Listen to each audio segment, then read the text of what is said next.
உனக்கு ரொம்ப நல்லா தெரியுமா?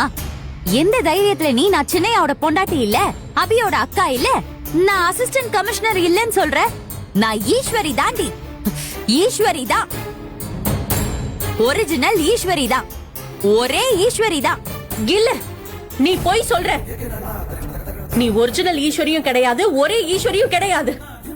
ஒருத்தர் 2 வேஷம் போடுவாங்க, ஆனா நீங்க 2 பேருமா சேர்ந்துகிட்டு ஒத்த வேஷமா போடுறீங்க. யார ஏமாத்துறதுக்கு நாடகம் ஆடுறீங்க? என்னடி சொன்ன?